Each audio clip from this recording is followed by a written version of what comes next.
Hello friends, welcome back to my YouTube channel Study Career Point. I hope you all are doing well. So start करते हैं हमारी आज की class से। तो देखिए CDP पेपर 1 और पेपर 2 दोनों के लिए आप लोगों की प्रीवियस ईयर की जो सीरीज़ हैं वो स्टार्ट हो गई हैं। पेपर 2 की मैंने काफ़ी सारी सीरीज़ अभी तक आप लोगों को करा भी दी है। तो देखिए जिन बच्चों ने ये क्लासेस नहीं देखी हैं वो ज़रूर इन सीरीज़ को देखिए, क्योंकि काफ़ी अच्छे तरीके से आप लोगों को चीज़ें कराई जा रही हैं। और देखिए जितने भी क्वेश्चन पेपर अभी तक हुए हैं सारे क्वेश्चन पेपर के जो क्वेश्चन है वो आपको यहाँ पर सॉल्व कराए जाएंगे। स्टार्ट करते हैं हमारी आज की क्लास से। तो देखिए फर्स्ट क्वेश्चन यहाँ पर है, देखिए कथन ए दिया गया है, अधिगम को केवल सीखने में स्थायी एवं मापा जा सकने वाला बदलाव देखना समस्यात्मक है। तर्क दिया गया है, सीखना एक जटिल क्रिया है जिसमें आंतरिक रूप से होने वाली प्रक्रियाएं भी शामिल हैं। देखिए दोनों ही तर्क यहाँ पर बिल्कुल सही हैं, क्योंकि देखिए जो कथन है ए है वो क्या कह रहा है कि अधिगम को केवल सीखने में स्थायी और मापा जा सकने वाला बदलाव देखना, ये क्या है, प्रॉब्लमेटिक है। क्योंकि जो सीखना होता है वो एक जटिल क्रिया होती है जिसमें आंतरिक रूप में होने वाली प्रक्रियाएं भी शामिल होती हैं। तो देखिए दोनों ही यहाँ पर पॉइंट बिल्कुल सही हैं और जो तर्क है वो ए की सही तरीके से व्याख्या कर रहा है। तो देखिए यहाँ पर ऑप्शन नंबर 1 जो हो जाएगा वो बिल्कुल सही हो जाएगा। नेक्स्ट क्वेश्चन पर चलते हैं।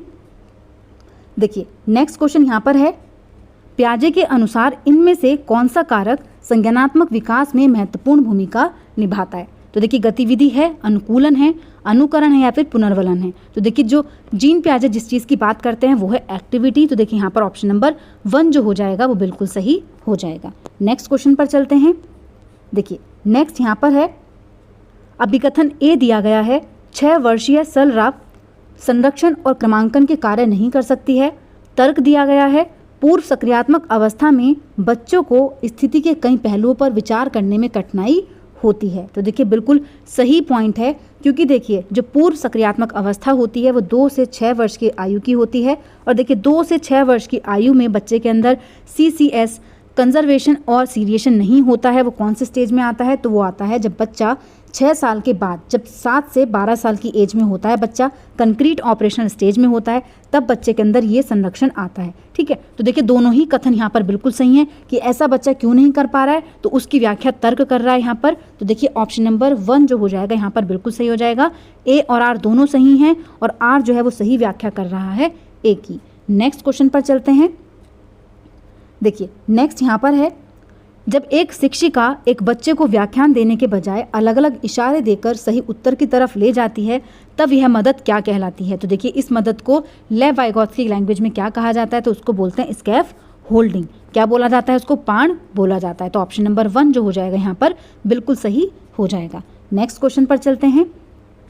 देखिए किस प्रक्रिया में बच्चे समाज में रहने के तौर तरीके सीखते हैं, समायोजन में, मेटाकॉग्निशन में, सोशलाइजेशन में या फिर सेग्रीगेशन में। तो देखिए बच्चे समाज में रहने के तौर तरीके किससे सीखते हैं, तो समाजीकरण से सीखते हैं। ऑप्शन नंबर 3 जो है वो यहाँ पर बिल्कुल सही है। नेक्स्ट क्वेश्चन देखते हैं। देखिए प्रगतिशील कक्षा में अधिगम का निर्माण सक्रिय रूप से छात्रों द्वारा स्वयं किया जाता है, शिक्षा द्वारा निर्देशित किया जाता है और साथ उसी के निष्क्रिय, देखिए निष्क्रिय प्राप्तकर्ता नहीं होते हैं स्टूडेंट्स, बल्कि एक्टिव पार्टिसिपेशन होता है उनका। उद्दीपन और प्रतिक्रिया के युग्म एवं अनुबंध से होता है। तब होता है जब छात्रों को सकारात्मक पुनर्वलन दिया जाता है। देखिए बार बार आप पॉजिटिव रीइंफोर्समेंट देते हैं, वो भी यहाँ पर क्या होता है, गलत होता है। जो प्रगतिशील कक्षा होती है उसमें बच्चा अपने ज्ञान का निर्माण खुद कर सकता है। तो देखिए यहाँ पर क्या है, ऑप्शन नंबर 1 जो है वो बिल्कुल सही हो जाता है कि प्रगतिशील कक्षा में अधिगम का निर्माण सक्रिय रूप से छात्रों द्वारा स्वयं किया जा सकता है। ठीक है, नेक्स्ट पॉइंट है। देखिए नेक्स्ट क्वेश्चन यहाँ पर है, बच्चों के विकास के बारे में कौन सा कथन सही है। फर्स्ट ऑप्शन दिया गया है, विकास एक सहज रूप से होने वाली प्रक्रिया है किंतु इसे सुसाधित करने के लिए उपयुक्त परिवेश का होना आवश्यक है। विकास वंशानुगत कारकों के द्वारा पूर्व निर्धारित, देखिए पूर्व निश्चित नहीं होता है और ऐसा नहीं है कि इसमें बदलाव नहीं किया जा सकता। अनुवांशिकता की विकास में कोई भूमिका नहीं होती, देखिए अनुवांशिकता की विकास में बहुत भूमिका होती है, ये तो यहाँ पर गलत हो जाएगा। विकास की प्रक्रिया शैशवावस्था के चरण के बाद ही प्रारंभ होती है, तो देखिए ये भी यहाँ पर गलत हो जाएगा। इन्फेंसी में नहीं होती बल्कि माँ के गर्भ से ही बच्चे की जो डेवलपमेंट है वो स्टार्ट हो जाती है। ठीक है, तो यहाँ पर तीनों ही ऑप्शंस गलत हैं। कौन सा सही है, ऑप्शन नंबर 1 जो है यहाँ पर बिल्कुल सही हो जाएगा। नेक्स्ट क्वेश्चन पर चलते हैं। देखिए उम्मीद वह चॉकलेट नहीं खाता जो उसके पिता मेहमानों के लिए लाए हैं, यह सोचकर कि अगर वह पकड़ा जाएगा तो क्या होगा। कोल वर्ग के सिद्धांत के अनुसार उम्मीद नैतिक विकास के किस चरण में है? तो देखिए उम्मीद वह चॉकलेट नहीं खाता जो उसके पिता मेहमानों के लिए लाते हैं। क्यों? क्योंकि उसके जो पिता हैं, फादर है, वो उसको क्या करेंगे, पनिश कर सकते हैं। तो यहाँ पर जो बच्चा है वो कौन सी स्टेज में है? देखिए यहाँ पर जो बच्चा है वो है सजा और आज्ञाकारिता अभिविन्यास। जो कोल वर्ग की फर्स्ट लेवल है उसकी फर्स्ट स्टेज है सजा और आज्ञाकारिता अभिविन्यास। यहाँ पर बच्चा क्या कर रहा है, सजा से बचने की कोशिश कर रहा है। तो यहाँ पर देखिए सेकंड ऑप्शन जो है वो बिल्कुल सही हो जाएगा। नेक्स्ट क्वेश्चन पर चलते हैं। देखिए नेक्स्ट यहाँ पर है, किसने प्रतिपादित किया कि सीखने की प्रक्रिया तब होती है जब बच्चे अपने से ज़्यादा ज्ञान वाले समकक्षी और वयस्कों के साथ साझी गतिविधियों के द्वारा सीखते हैं। देखिए जहाँ पर सोशल इंटरेक्शन होता है कि बच्चे अपने सहपाठी के साथ अच्छे तरीके से सीखते हैं, तो वो स्टेटमेंट किसने दिया है? तो वो दिया है लेव वाइगोत्स्की ने। ऑप्शन नंबर 3 जो हो जाएगा यहाँ पर बिल्कुल सही हो जाएगा। नेक्स्ट क्वेश्चन देखते हैं। देखिए नेक्स्ट यहाँ पर है, अभिकथन ए दिया गया है, अधिगम और विकास एक दूसरे से जुड़े हुए हैं। कारण है अधिगम विकास के लिए नई स्थितियां सृजित करता है। तो देखिए दोनों ही पॉइंट यहाँ पर बिल्कुल सही हैं। अभिकथन ए भी सही है और इसका जो कारण है वो भी बिल्कुल सही है। ठीक है, तो यहाँ पर देखिए ऑप्शन नंबर 1 जो है बिल्कुल सही हो जाएगा। ए और आर दोनों ही सही हैं और आर जो है वो सही व्याख्या कर रहा है ए की। नेक्स्ट क्वेश्चन देखते हैं। देखिए नेक्स्ट यहाँ पर है, एक कक्षा परीक्षण के दौरान एक शिक्षक ने पाया कि अधिकांश छात्रों ने अवधारणा आधारित प्रश्न का उत्तर गलत दिया है। शिक्षक को चाहिए कि वे बच्चों को डांटें और अधिक मेहनत करने को कहें। देखिए बच्चों को नहीं डांटना, माता पिता को बुलाकर शिकायत करें कि बच्चे पढ़ाई नहीं कर रहे हैं, विद्यार्थियों को प्रश्न के उत्तर कई बार लिखने को कहें, या फिर छात्रों की सोच में वैचारिक चुनौतियों का पता लगाएं और उसके अनुसार पढ़ाएं। तो देखिए यहाँ पर ऑप्शन नंबर 4 जो है वो बिल्कुल सही हो जाएगा कि छात्रों की सोच में वैचारिक चुनौतियों का पता लगाएं और उसके अनुसार उनको पढ़ाएं। नेक्स्ट क्वेश्चन देखते हैं। देखिए नेक्स्ट यहाँ पर है, कैसी वाले व्यक्ति उत्कृष्ट तर्क कौशल, अमूर्त विचार और पैटर्न के आधार पर अनुमान लगाने की क्षमता प्रदर्शित करते हैं। तो देखिए पैटर्न के अकॉर्डिंग, अमूर्त विचार के अकॉर्डिंग, तर्क कौशल के अकॉर्डिंग बच्चे अनुमान लगाने की क्षमता रखते हैं। कौन सी बुद्धि में? देखिए शारीरिक तो यहाँ पर होगी नहीं, क्योंकि शारीरिक चीज़ों की, फिजिकल चीज़ों की बात नहीं हो रही है, ना ही अंतर व्यक्ति है और ना ही लिंग्विस्टिक है, बल्कि कौन सी हो जाएगी? तर्क गणितीय बुद्धिमत्ता यहाँ पर हो जाएगी। ऑप्शन नंबर 1 जो है यहाँ पर बिल्कुल सही है। नेक्स्ट क्वेश्चन देखते हैं। देखिए समावेशी शिक्षा के बारे में कौन सा कथन सही है? फर्स्ट पॉइंट दिया गया है, यह शिक्षा का वह तंत्र है जिसमें विकलांगता और बिना विकलांगता वाले शिक्षार्थी इकट्ठे पढ़ते हैं। तो देखिए फर्स्ट पॉइंट जो यहाँ पर है, इसमें देखिए विकलांग बच्चे भी होते हैं। समावेशी शिक्षा जो होती है वो सभी बच्चों के लिए होती है, चाहे उनकी पृष्ठभूमि कैसी भी हो, वो विकलांग हो, डिसेबल हो या फिर ना हो, सबके लिए ही समावेशी शिक्षा होती है। सेकंड पॉइंट यहाँ पर है, इसमें बहिष्करण, भेदभाव तथा भागीदारी और सीखने में अन्य बाधाओं को दूर करते हुए सभी विद्यार्थियों की भागीदारी को सुनिश्चित किया जाता है। तो देखिए सेकंड पॉइंट भी यहाँ पर बिल्कुल सही है। थर्ड पॉइंट दिया गया है, इसमें बच्चों एवं वयस्कों के बीच के अंतर की सीखने में बाधक के रूप में देखा जा सकता है। तो देखिए ये पॉइंट भी यहाँ पर बिल्कुल सही हो जाता है, क्योंकि देखिए इसमें क्या है, देखिए थर्ड पॉइंट जो हो जाएगा यहाँ पर गलत हो जाएगा, क्योंकि देखिए इसमें बच्चों एवं वयस्कों के बीच के अंतर सीखने में बाधक के रूप में देखा जा सकता है। तो देखिए यहाँ पर ये गलत पॉइंट है कि बच्चों एवं वयस्कों के बीच अंतर देखने को मिल सकता है सीखने के पॉइंट ऑफ व्यू से। तो देखिए ये पॉइंट यहाँ पर गलत होगा। समावेशी शिक्षा जो है देखिए वो यहाँ पर सबके लिए होती है। ऑप्शन नंबर फर्स्ट और सेकंड जो है यहाँ पर बिल्कुल सही है। नेक्स्ट क्वेश्चन पर चलते हैं। देखिए हॉवर्ड गार्डनर ने कौन सी धारणा को चुनौती दी है? बुद्धि पूर्व निर्धारित और निश्चित होती है, बुद्धि एक व्यापक अवधारणा है जो एकात्मक नहीं है, बुद्धि कई प्रकार की होती है, या फिर बुद्धि व्यक्तियों के पास अलग अलग मात्रा में विभिन्न प्रकार की बुद्धि होती है। तो देखिए यहाँ पर चुनौती की बात की गई है कि कौन सी बात ने यहाँ पर चुनौती दी है। तो देखिए यहाँ पर ऑप्शन नंबर 1 जो है वो बिल्कुल सही है कि जो बुद्धि है वो पूर्व निर्धारित होती है और निश्चित होती है, इस चीज़ को यहाँ पर चुनौती दी गई है हॉवर्ड गार्डनर की थ्योरी में। तो यहाँ पर देखिए ऑप्शन नंबर 1 जो है वो बिल्कुल सही है। नेक्स्ट क्वेश्चन पर चलते हैं।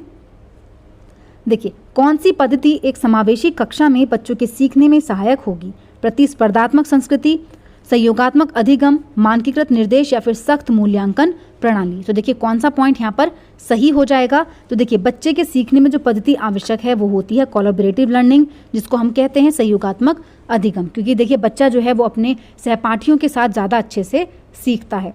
नेक्स्ट क्वेश्चन देखते हैं।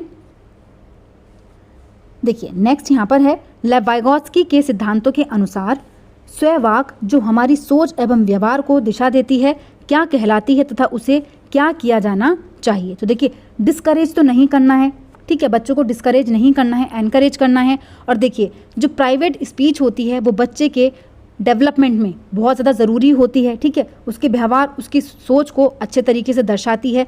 और देखिए इसे क्या करना चाहिए, इसे प्रोत्साहित करना चाहिए। तो देखिए यहाँ पर क्या हो जाती है, देखिए लेव वाइगोत्स्की के अनुसार जो ये स्पीच होती है इसको बोलते हैं प्राइवेट स्पीच और इसको एनकरेज किया जाना चाहिए। तो यहाँ पर ऑप्शन नंबर 1 जो हो जाएगा वो बिल्कुल सही हो जाएगा। जो ईगोसेंट्रिक है, देखिए इसकी बात जो की है वो जीन पियाजे ने की है, ना कि लेव वाइगोत्स्की ने। यहाँ पर लेव वाइगोत्स्की के अनुसार पूछा गया है, तो लेव वाइगोत्स्की ने प्राइवेट स्पीच इसको नाम दिया है। नेक्स्ट क्वेश्चन पर चलते हैं। देखिए नेक्स्ट यहाँ पर है, एक शिक्षिका को विविध बच्चों की कक्षा में जिसमें हाशिए पर समुदाय से आने वाले बच्चे भी शामिल हैं क्या करना चाहिए। सभी व्यक्तिगत विभिन्नताओं को नज़रअंदाज करना चाहिए, सभी सांस्कृतिक विभिन्नताएं मिटाने के लिए कार्य करना चाहिए। देखिए मिटाना नहीं है, ना ही उनको नज़रअंदाज करना है, मानना चाहिए कि जो विभिन्नताएं होती हैं वो कमियां नहीं हैं, या फिर उन बच्चे जो सीख सकते हैं को पहचान कर केवल उन्हीं पर ध्यान देना चाहिए। देखिए केवल उन्हीं पर आप लोग ध्यान देंगे तो ये भी क्या हो जाएगा, नेगेटिव हो जाएगा। आपको ये रिकॉग्नाइज यहाँ पर करना है कि जो डिफरेंसेस होते हैं आर नॉट डेफिसिट, मानना चाहिए कि विभिन्नताएं जो है वो कमियां नहीं होती हैं। तो यहाँ पर ऑप्शन नंबर 3 जो है वो बिल्कुल सही है। नेक्स्ट क्वेश्चन देखते हैं। देखिए नेक्स्ट यहाँ पर है, मूल्यांकन किस उद्देश्य से नहीं किया जाना चाहिए। बच्चों की तैयारी के स्तर का पता लगाने, शिक्षण अधिगम पर मनन करने और उसमें संशोधन करने, बच्चों में डर, देखिए डर तो बच्चों में पैदा नहीं करना है, बच्चों की शिक्षा का समर्थन और सुधार करने के लिए। तो देखिए यहाँ पर सारे पॉइंट सही है, कौन सा नहीं है, तो वो है ऑप्शन नंबर 3। नेगेटिव पूछा था और नेगेटिव कौन सा है, तो वो ऑप्शन नंबर 3 हो जाएगा। नेक्स्ट क्वेश्चन देखते हैं। देखिए नेक्स्ट यहाँ पर है, निम्न में से कौन सी कार्यनीति एक शिक्षिका को विद्यार्थियों में संवेगात्मक आत्मनियमता को प्रोत्साहित नहीं करती ही। देखिए कौन सी है जो नहीं करेगी, विद्यार्थियों को अपनी भावनाएं पहचानने, उनको अभिव्यक्त करने में मदद करना। तो देखिए ये तो बिल्कुल सही है। संवेगों से जूझने की नीतियों पर चर्चा करना, ये भी बिल्कुल सही है। विद्यार्थियों को संवेगात्मक अभिव्यक्तियों में सांस्कृतिक विभिन्नताओं को पहचानने में मदद करना, तो देखिए ये पॉइंट भी बिल्कुल यहाँ पर सही हो जाता है। कौन सा नहीं है, तो देखिए वो है ऑप्शन नंबर 4, क्योंकि देखिए विद्यार्थियों को एक दूसरे से प्रतिस्पर्धा के लिए प्रोत्साहित करना, कंपटीशन बच्चों के अंदर पैदा नहीं करना है, क्योंकि देखिए वो नेगेटिविटी बच्चों के अंदर लेकर के आ सकता है। तो यहाँ पर ऑप्शन नंबर 4 जो हो जाएगा वो बिल्कुल सही हो जाएगा। नेगेटिव पूछा था और नेगेटिव है ऑप्शन नंबर 4। नेक्स्ट क्वेश्चन पर चलते हैं। देखिए नेक्स्ट है, एक सामाजिक रचनात्मक कक्षा में शिक्षक को और सामूहिक कार्य को सुगम बनाने के लिए मेज एवं कुर्सी ऐसी होना चाहिए, गतिशील तानाशाह, देखिए तानाशाह तो नहीं होनी चाहिए, डिक्टेटर ना हो, ना ही फिक्स्ड हो, ठीक है। कौन सी होनी चाहिए, तो देखिए यहाँ पर जो सही आंसर है वो हो जाएगा ऑप्शन नंबर 1, गतिशील और उन्हें खिसकाया जा सके। नेक्स्ट क्वेश्चन देखते हैं। देखिए नेक्स्ट यहाँ पर है, अनुभवात्मक अधिगम किस पर जोर डालता है। सीखने में पुनर्वलन की भूमिका, करके सीखने की महत्वता, सीखना एक प्रक्रिया नहीं अपितु एक उत्पाद है, या फिर वेधन और यांत्रिक अभ्यास। तो देखिए जो एक्सपेरिमेंटल लर्निंग होती है वो किस चीज़ पर स्ट्रेस होती है, किस चीज़ पर जोर डालती है। तो यहाँ पर देखिए जो ऑप्शन नंबर 2 होगा वो सही हो जाएगा, करके सीखने की महत्वता पर। नेक्स्ट क्वेश्चन है, देखिए नेक्स्ट क्वेश्चन यहाँ पर है। देखिए कथन ए दिया गया है, माध्यमिक स्कूल में शिक्षकों को लड़कों को भाषा पढ़ने के बजाय गणित एवं विज्ञान के विषयों को पढ़ने के लिए प्रोत्साहित करना चाहिए। तर्क दिया गया है, लड़कों में भाषा को पढ़ने की जन्मजात क्षमता नहीं होती है। तो देखिए कौन सा पॉइंट यहाँ पर सही होगा, तो देखिए दोनों ही यहाँ पर गलत हैं कि आप बच्चों को एक स्पेसिफिक लैंग्वेज पढ़ने के लिए बोलेंगे और उनको हतोत्साहित करेंगे कि उनके अंदर जन्मजात क्षमता नहीं होती। हर एक बच्चा इन्नेट कैपेबिलिटी के साथ पैदा होता है, तो यहाँ पर आप लोग नहीं कह सकते कि बच्चे के अंदर जन्मजात क्षमता नहीं होती है। तो देखिए दोनों ही कथन यहाँ पर क्या हैं, बिल्कुल गलत हैं। नेक्स्ट क्वेश्चन पर चलते हैं। देखिए नेक्स्ट यहाँ पर है, निम्न में से रचनात्मकता के विशिष्ट संकेतक कौन से हैं। बारंबार अभ्यास की आवश्यकता, ध्यान केंद्रित करने में असमर्थता, जोखिम उठाना, लचीलापन, या फिर बोरियत के लिए असहिष्णुता। तो देखिए यहाँ पर कौन सा पॉइंट है जो सही हो जाएगा, तो देखिए बारंबार अभ्यास करना, ये भी यहाँ पर गलत होगा, ठीक है। ध्यान केंद्रित करने में असमर्थता, देखिए जो रचनात्मकता होती है इसके विशिष्ट संकेतक जो होते हैं वो कौन से होते हैं, तो एक तो देखिए यहाँ पर जो सही पॉइंट होगा वो होगा लचीलापन। कौन सा हो जाएगा, लचीलापन हो जाएगा, ठीक है। नेक्स्ट जो हो जाएगा वो हो जाएगा बोरियत के लिए असहिष्णुता, उसकी कोई स्पेस नहीं होती है रचनात्मक क्लास में। इसके अलावा देखिए यहाँ पर थर्ड भी बिल्कुल सही है, जोखिम भी उठा सकते हैं बच्चा, लेकिन यहाँ पर ध्यान केंद्रित करने में असमर्थता और बारंबार अभ्यास, ये यहाँ पर क्या हो जाएंगे, गलत हो जाएंगे। तो देखिए ऑप्शन नंबर 2 जो है यहाँ पर बिल्कुल सही है। नेक्स्ट क्वेश्चन पर चलते हैं। देखिए नेक्स्ट यहाँ पर है, निम्न में से कौन से शिक्षा शास्त्रीय प्रावधान एक विद्यार्थी जिसे गतिमान दिव्यांगता है की ज़रूरतों के अनुकूल उपयुक्त समायोजन है। तो देखिए कौन से पॉइंट हैं। फर्स्ट है बाधा मुक्त वातावरण को सुनिश्चित करना, मेज कुर्सी को कम प्रतिबंधात्मक तरीके से रखकर आने जाने को सुगम बनाना, मूल्यांकन की विविध पद्धतियों का प्रयोग करना। तो देखिए तीनों ही पॉइंट यहाँ पर बिल्कुल सही हो जाते हैं। ऑप्शन नंबर 4 जो है यहाँ पर बिल्कुल सही है। नेक्स्ट क्वेश्चन देखते हैं। देखिए नेक्स्ट है, एक माध्यमिक कक्षा की शिक्षिका के नाते आप अपने विद्यार्थियों में आंतरिक अभिप्रेरणा को कैसे बढ़ावा देंगे। प्रतिस्पर्धा को बढ़ावा देकर, अवांछनीय व्यवहार को दंडित करके, सीखने में आनंद की अनुभूति को बढ़ावा देकर, या फिर भौतिकवादी पुरस्कार देकर। तो देखिए यहाँ पर किस चीज़ के थ्रू आप बच्चे को बढ़ावा दे सकते हैं, तो सीखने में आनंद की अनुभूति को बढ़ावा देकर। तो देखिए यहाँ पर ऑप्शन नंबर 3 जो है वो बिल्कुल सही हो जाएगा। नेक्स्ट क्वेश्चन देखते हैं। देखिए एक छात्र स्कूल की अपेक्षाओं के अनुसार प्रदर्शन करने में सक्षम नहीं होते हैं, तो स्कूलों को सबसे पहले निम्न में से किस चीज़ पर ध्यान केंद्रित करना चाहिए। इन बच्चों में कमी पर, इनकी आर्थिक पृष्ठभूमि पर, या फिर सामाजिक पृष्ठभूमि पर, या फिर स्कूल और कक्षा का वातावरण और लोकाचार। तो देखिए यहाँ पर जो शिक्षक है उसको किस चीज़ पर फोकस करना चाहिए, तो बच्चे के स्कूली और क्लासरूम एनवायरनमेंट पर फोकस करना चाहिए। तो यहाँ पर देखिए ऑप्शन नंबर 4 जो हो जाएगा वो बिल्कुल सही हो जाएगा। नेक्स्ट क्वेश्चन पर चलते हैं। देखिए नेक्स्ट यहाँ पर है, बच्चों के सीखने के लक्ष्य किस तरफ प्रेरित करने का प्रभावी तरीका क्या है। तो देखिए लक्ष्य की तरफ बच्चे को प्रेरित करने का जो प्रभावी तरीका है वो क्या है। परीक्षाओं में अच्छे अंक लाने के लिए उन पर दबाव डालना। देखिए बच्चों पर प्रेशर नहीं डालना है, उनके प्रदर्शन की हमेशा उनके समकक्षों से तुलना करना, हर व्यवहार के लिए इनाम या सज़ा प्रस्तुत करना। तो देखिए ये पॉइंट भी यहाँ पर गलत है। कंपटीशन नहीं देखना बच्चे के लिए, हर चीज़ पर आप लोगों को इनाम या सज़ा का यूज़ नहीं करना है। कौन सा सही है, ऑप्शन नंबर 4 जो हो जाएगा वो सही हो जाएगा। उनमें सीखने का आनंद, खुशी और उत्सुकता पैदा करना। नेक्स्ट क्वेश्चन पर चलते हैं। देखिए नेक्स्ट यहाँ पर है, निम्न में से कौन सा कथन सीखने के सामाजिक रचनात्मक परिप्रेक्ष्य में विश्वास का समर्थन नहीं करता है। बच्चों को उनकी प्रतिक्रियाओं पर गुणात्मक प्रतिक्रिया दी जानी चाहिए। शिक्षकों को चाहिए कि प्रश्न पूछने के दौरान बच्चों की उनकी सोच में विसंगतियों से अवगत कराएं। शिक्षकों को बच्चों में भ्रांतियों को दूर करने के लिए प्रश्न पूछने चाहिए और उन्हें अपनी सोच पर सोचने के लिए प्रेरित करना चाहिए। देखिए यहाँ पर नेगेटिव पूछा है आपसे, तो नेगेटिव कौन सा हो जाएगा, तो जहाँ पर बच्चे की निष्क्रिय भूमिका होगी वो पॉइंट क्या हो जाएगा, नेगेटिव हो जाएगा, क्योंकि ये सारे ही पॉइंट यहाँ पर क्या हैं, बिल्कुल सही हैं। नेक्स्ट क्वेश्चन पर चलते हैं। देखिए नेक्स्ट यहाँ पर है, निम्न में से कौन सी रणनीति छात्रों को प्रभावी समस्या समाधान करता और महत्वपूर्ण विचारक बनने में रोकेगी। तो देखिए कौन सी पॉइंट यहाँ पर सही है। छात्रों से पूछना कि क्या वे सुनिश्चित हैं कि वे समस्या को ठीक से समझते हैं। छात्रों को उपमाओं के बारे में सोचने के लिए प्रोत्साहित करना। छात्रों को खुद से सोचने के लिए प्रेरित करना बजाय उनके लिए सोचने के। या फिर छात्रों को समस्या को देखने का केवल एक ही तरीका देखने के लिए प्रोत्साहित करना और निर्धारित समाधान पर ध्यान केंद्रित करना। तो देखिए कौन सा पॉइंट यहाँ पर सही होगा। तो देखिए यहाँ पर पूछा गया है कि which of the following strategies become hinder. देखिए कौन सी है जो बाधा प्रदान करेगी यहाँ पर बच्चे की, कौन सी है रोकेगी, तो वो है यहाँ पर ऑप्शन नंबर 4। क्योंकि देखिए यहाँ पर वैसे भी नेगेटिव है, केवल एक ही तरीके पर फोकस किया जा रहा है। तो देखिए ऑप्शन नंबर 4 जो हो जाएगा यहाँ पर बिल्कुल सही हो जाएगा। नेक्स्ट क्वेश्चन देखते हैं।